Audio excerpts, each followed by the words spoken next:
So, happy, fun Norse mythology. Are they late? I think they're late. And Eric, why was so late? Mr. D. Pepper from the Oscar. Who? Mr. D.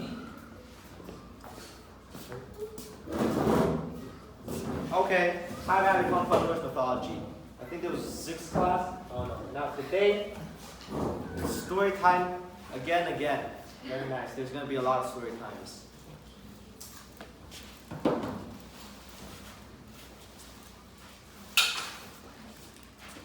Okay. Today we're gonna be talking about the marriage of a god and a giantess, or a female giant, whatever. Okay. Basically, remember the story of Idun, like her apples and Loki and all that.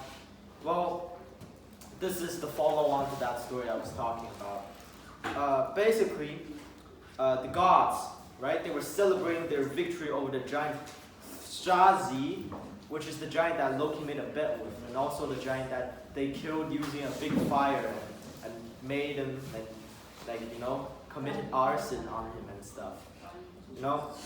So his daughter, Skadi, later arrived to seek revenge for her father. Now she wanted death, she wanted vengeance, and also she is a really powerful giantess. And so I don't think Thor was there.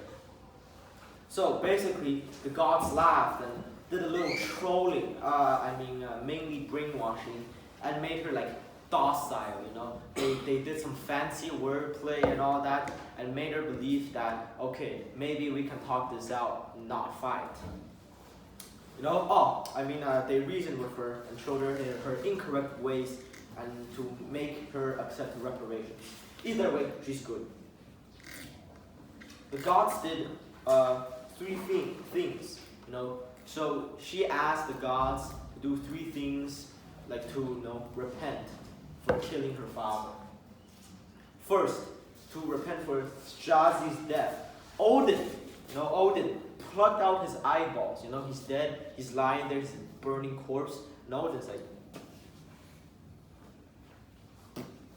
so he picks out those 2 eyeballs, right? And then he drop kicked them into the sky, where they became 2 stars, always watching you and me. Now, when you go out, and Norse myths say that these stars move. They slowly sail across the night sky. So next time you're at home, for example, and you look up into the sky and you see this weird light blinking on the sky. It's not an airplane. It's the dead guy's eyes watching you. How creepy. Yes. What a scam. So that's the first thing. The second thing is that they had to make Skadi laugh. Because she just had some emotional damage. Because her daddy died. Oh yeah. Oof. Now the gods tried everything they could, but just couldn't get Skadi to even smile. Now in the end though, so Skadi, I think there was a Irish folklore on this, the princess who never laughed, and then she sees a male and cooks spaghetti and all that. So that's where that folk tale came from. Now, in the end though, because Skadi doesn't laugh, Loki came up with an idea. Very nice. So, how do you suppose he made her laugh? Wasn't there a Chinese tale about this? Or is my memory okay? There's a lot of tales like that. Yeah, I know. Oh, is it the chicken one? This one's not Chinese. Nah, it's not the chicken one. But the Chinese one is basically they lit up the that's right. Yeah. Oh yeah. That was so grand, so nice. Yeah. That was so grand, so nice. Everyone, tens, hundreds of thousands of soldiers arriving, blah blah blah. The Chinese one, so nice. But then, you know what the Norse one is? Basically, Loki tied a rope to a goat, and the other end to his.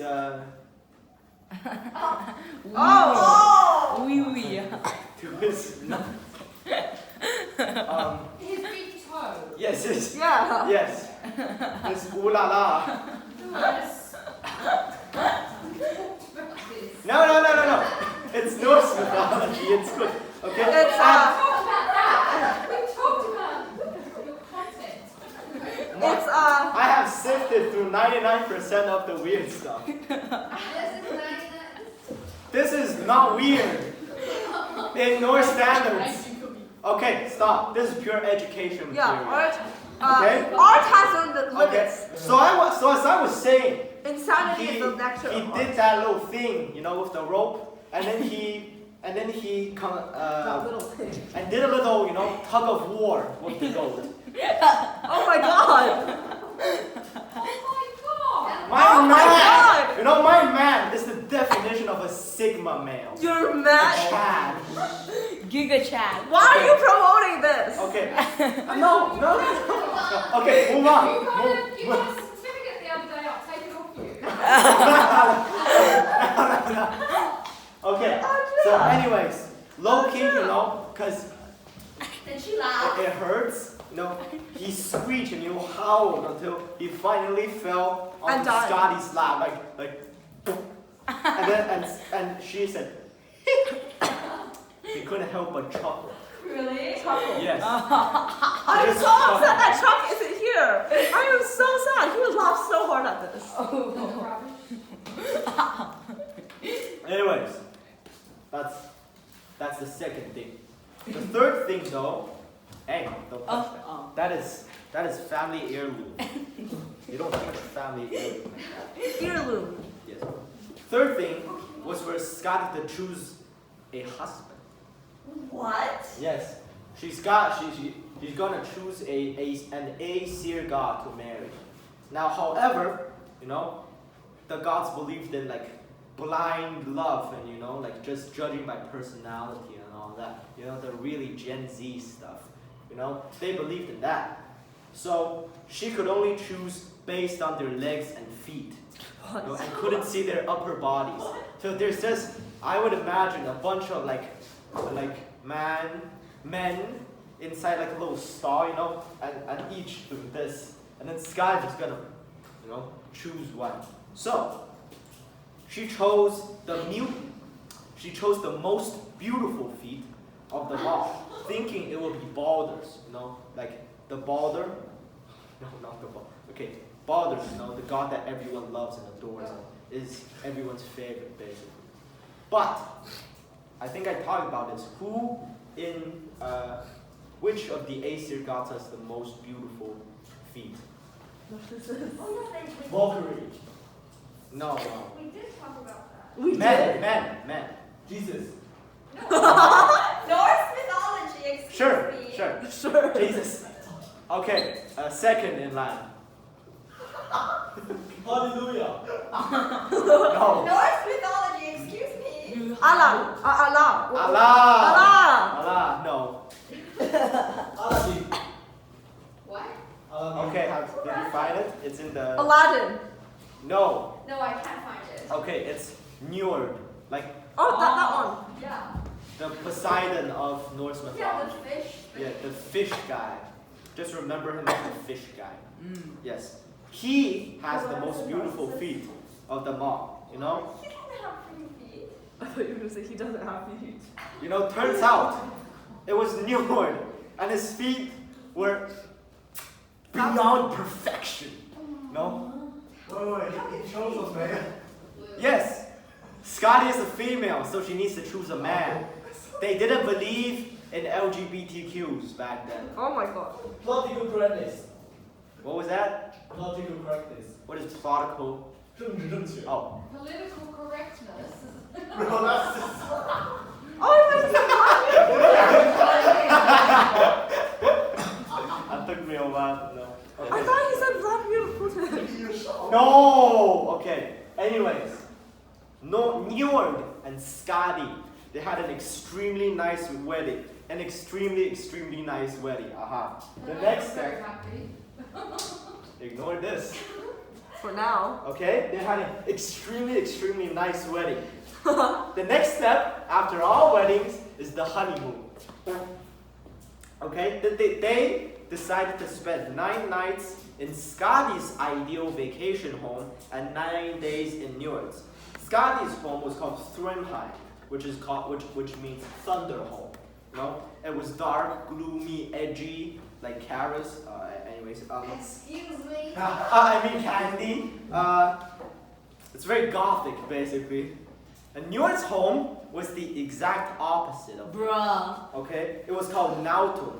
Opposite's trash. But the place of ships. No, and it was bright, warm beach and like swans and all that. Both Newark and Scotty, they hated each other's place. So in the end, they're like, "Alright, bro, my vacation home Hawaii. Woo! My vacation home Alaska. Antarctica. Antarctica, that's a deal breaker for you? Yeah, that's a deal breaker for me. Shame, that's a deal breaker for me too.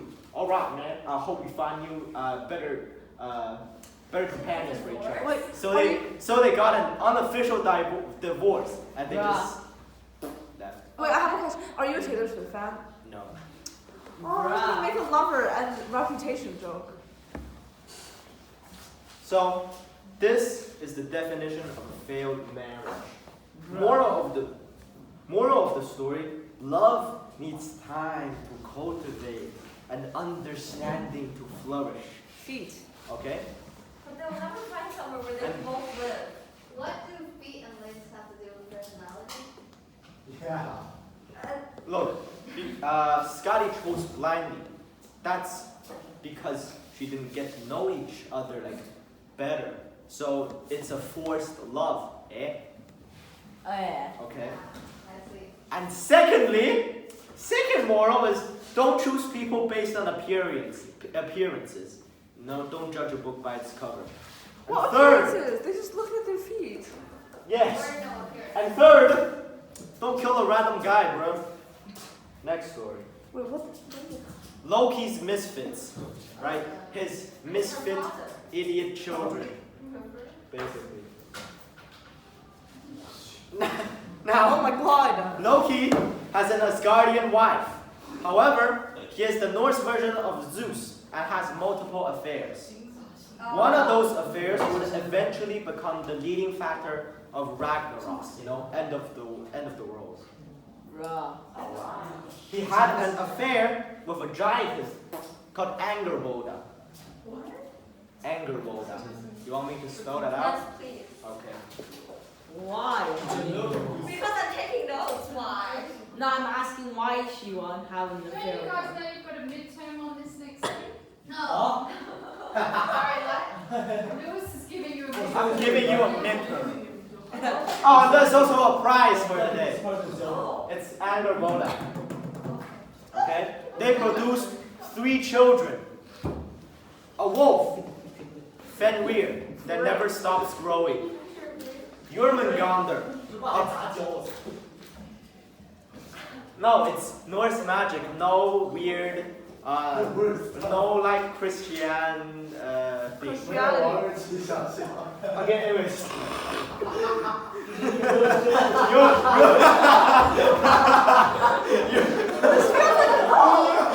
Hey, stop. Order in the classroom.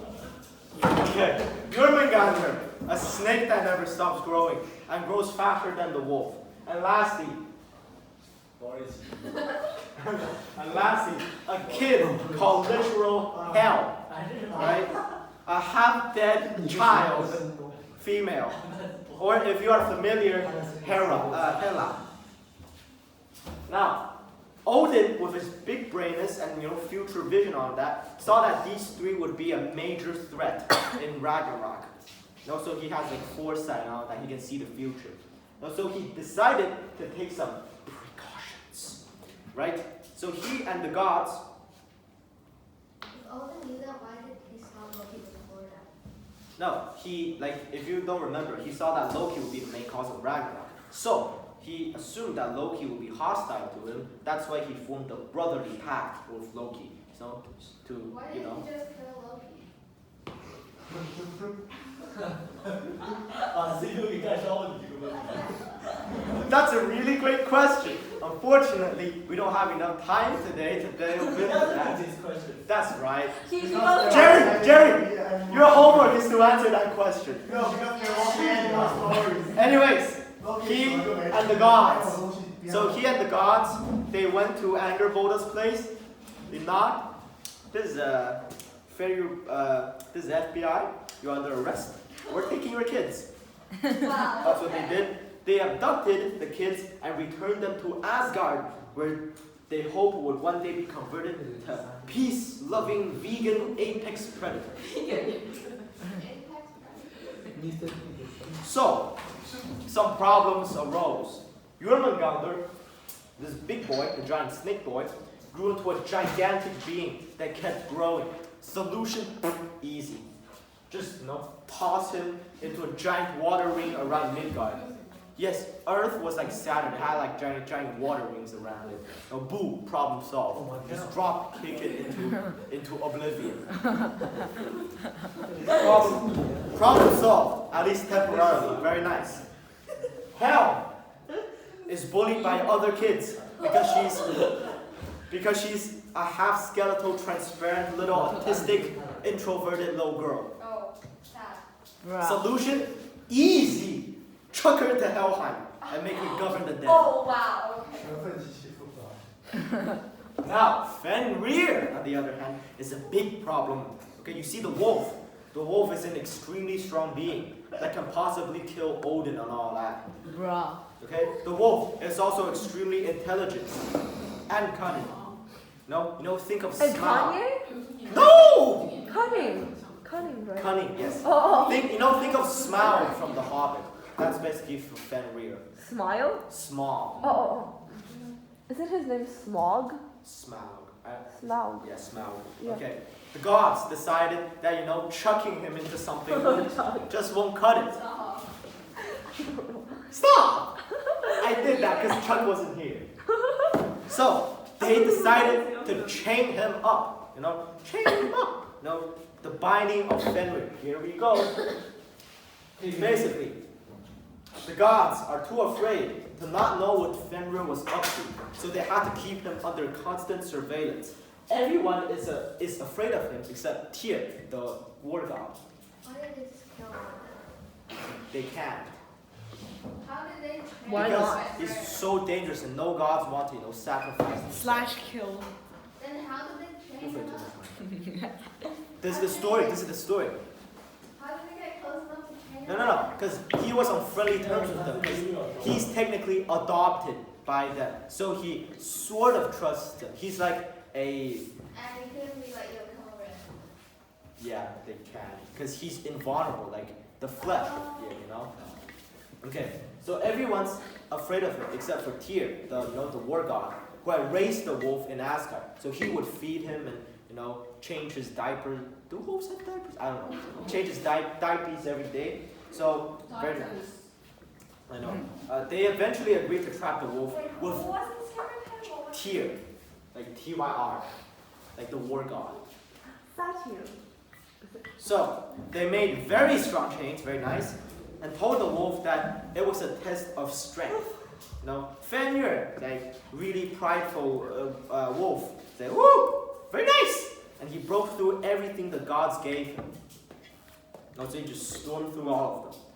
Now the gods had to seek external help from the dwarves in order to create a chain strong enough to bind him. So they went to Svartalheim again.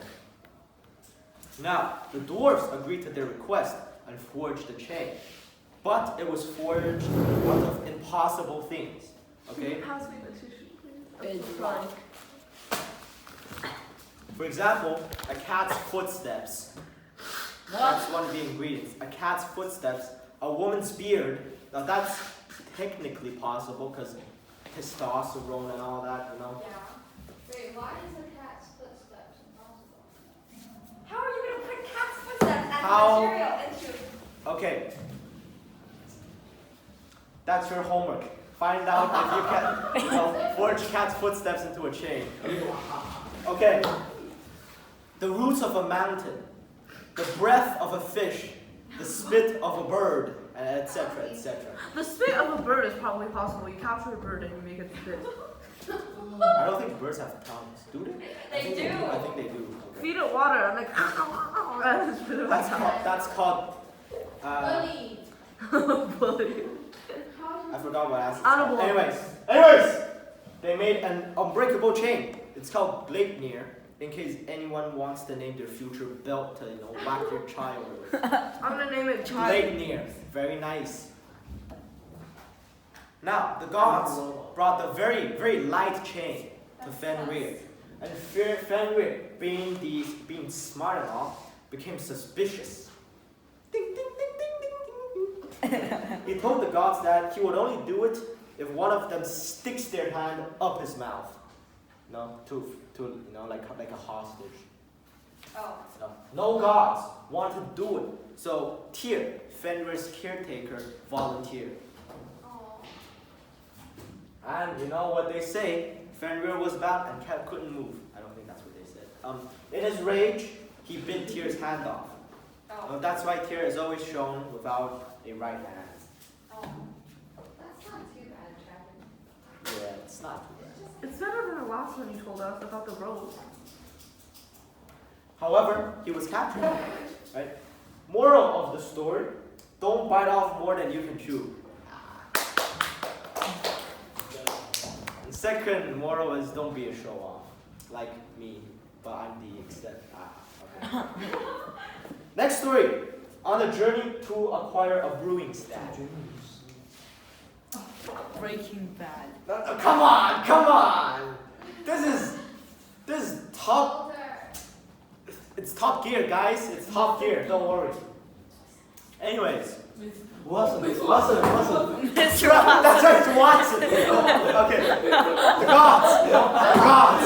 Hey, the gods. They had a splendid feast with two master chefs. No, Gordon Ramsay and someone else. So they had an extremely nice lunch.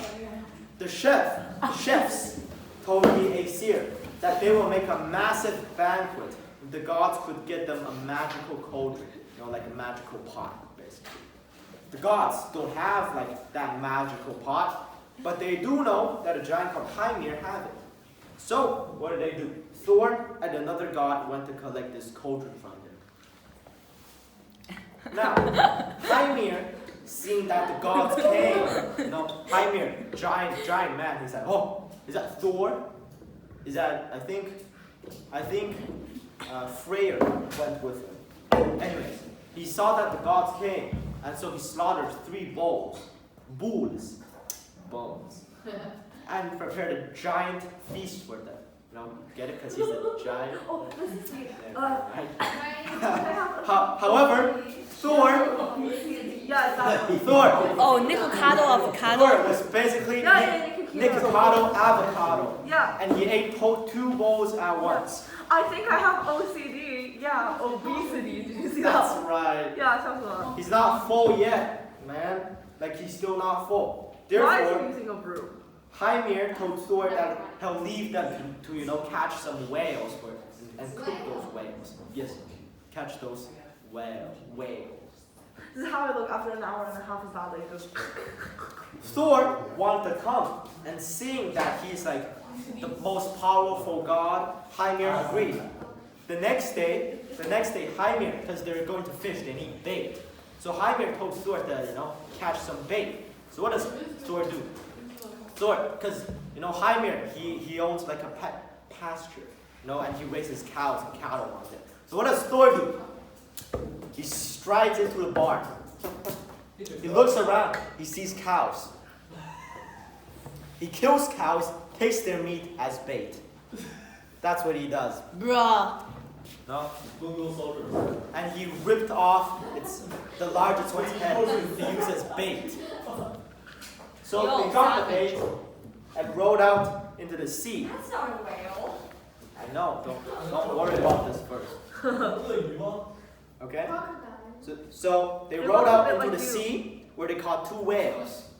Okay? Dude. Thor, Thor wanted to row deeper into the sea, but Hymir doesn't want to because the deep sea is Jormungandr's territory. Remember? Last story, the gods chucked The snake. Jormungandr into the ocean around Asgard. That's where they're like catching waves. Oh. Yes. Now Thor wanted to do it even more, you know? It's like, no, you'll die. That's goddamn right. I want to do it. So, because he was bit by Jormungandr when he was in Asgard and he wanted to take, revenge. Oh. So Thor slapped Hymir and went deep into the sea and cast his line. A moment later, boom, he caught Jormungandr. Oh. Big snake, bruh. Whoa. Oh, by the way, at this time, Jormungandr, in a few hundred years, Jormungandr would be large enough to circle the entire world and bite down on its own tail. That, I think is something circle. I'll search it up later. But that's just how big Snake Boy is. Anyways, the serpent started to, tug the boat like some scene in The Old Man in the Sea. Like literally, he started to become an automatic boat motor. Thor reeled in until the head of the serpent is above water. So he pulled out his hammer, and he was about to strike with Mjolnir until Hymir cut off the line and stopped the ship from sinking. So if Hymir didn't cut the line, the ship would have sunk. But Thor would have probably killed Jormungandr. Whatever. They would all die, basically. Bruh. Did they not? I thought they were immortal. So Thor got real angry and threw Hymir overboard. What? Seriously? Yes. Bruh. In some versions, it said that he didn't because Hymir was Freyr's friend. But most versions, he just threw him overboard because he's real angry. Now Thor came home with his 2 whales, snatched up the magical pot, and went back to Asgard. Oh. The end. Class over. Wait, did he have High five!